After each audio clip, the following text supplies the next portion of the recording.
10 মাসের ছোট্ট শিশু সাদমান। ওর গত 10 দিন ধরে ডায়রিয়া চলছে। ওর মা লক্ষ্য করলো ওর পায়খানা রাস্তার আশেপাশে চামড়াটা লাল হয়ে খসখসে হয়ে গেছে। এই সমস্যাটা হলো ডায়াপার র্যাশ। আজকের পর্ব ডায়াপার র্যাশ নিয়ে। আসসালামু আলাইকুম, আমি ডাক্তার অদিতি চৌধুরী, শিশু বিশেষজ্ঞ। শিশুদের শারীরিক এবং মানসিক সমস্যা নিয়ে আপনাদের সাথে আলাপ করব।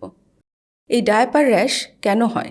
ডায়াপার র্যাশটা হয় মূলত ডায়াপার এরিয়া, যেটা আমাদের পায়খানা রাস্তার আশেপাশে এবং প্রস্রাবের রাস্তার আশেপাশে সবসময় প্রস্রাব এবং পায়খানার একটা সংস্পর্শে থাকে। এই প্রস্রাবের মধ্যে থাকে অ্যামোনিয়া জাতীয় কেমিক্যাল, যেটার সংস্পর্শে আসলে স্কিনে পরিবর্তন হয়। এছাড়াও দীর্ঘ সময় যদি ভেজা ডায়াপার পরা থাকে তাহলে সেই জন্যও ডায়াপার র্যাশ হতে পারে, কারণ জায়গাটা অনেকক্ষণ ধরে ময়েস্ট এরিয়া হয়ে থাকে, আর্দ্র থাকে। এছাড়াও অনেক দিন ধরে যদি ডায়রিয়া চলে তাহলে সেই ক্ষেত্রে বারবার ওয়েট টিস্যু ব্যবহার করার সময় অথবা বারবার সেখানে ভেজা থাকার জন্য এই ডায়াপার র্যাশ হতে পারে। কিছু কিছু বাচ্চার এই ডায়াপার র্যাশটা বেশি হয়। কাদের ক্ষেত্রে এটা হয়? 1 বছরের নিচের বাচ্চাদের বেশি হয়, বিশেষ করে 9 থেকে 12 মাসের বাচ্চাদের।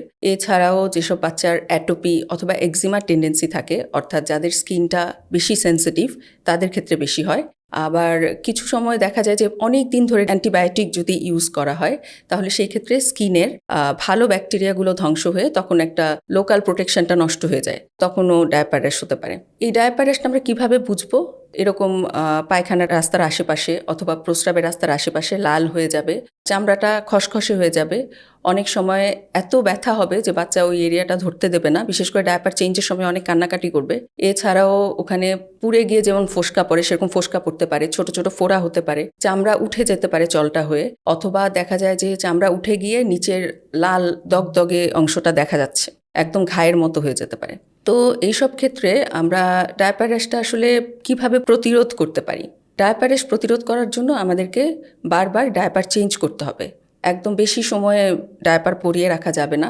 ডায়াপার প্রতিবার চেঞ্জের পর ওখানে ব্যারিয়ার ক্রিম ব্যবহার করতে হবে, যেটাকে আমরা বিভিন্ন নামে বাজারে পেতে পারি।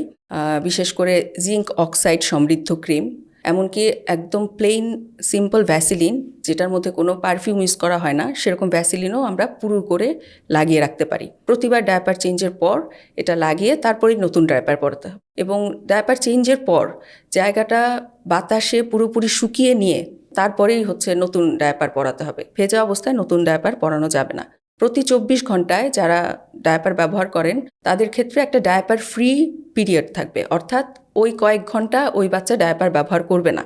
তো এভাবে ডায়াপার র্যাশের ঝুঁকি কিছুটা কমবে। এছাড়াও কোন কোন ক্ষেত্রে আমরা ডাক্তারের সাথে ডায়াপার র্যাশের বিষয়ে যোগাযোগ করব?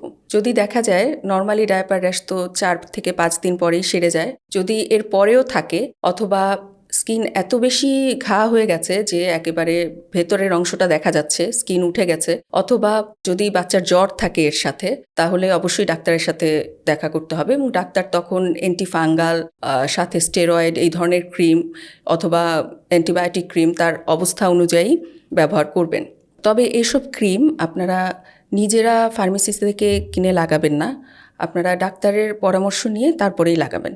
যদি লক্ষ্য করেন যে নতুন কোনো ডায়াপার অথবা ওয়াইপস অথবা কোনো সাবান অথবা লোশন এরকম নতুন কোনো প্রোডাক্ট ব্যবহারের পরে শিশুর ডায়াপার র্যাশ হচ্ছে, সেই ক্ষেত্রে সেই শিশুর অন্য কোনো কোম্পানির প্রোডাক্ট ব্যবহার করবেন। এভাবে আমরা ডায়াপার র্যাশের মতো একটা কমন সমস্যাকে আমরা প্রতিরোধ করতে পারি এবং আমরা চেষ্টা করব যাতে বাচ্চা এই ডায়াপার র্যাশের সম্মুখীন না হয়।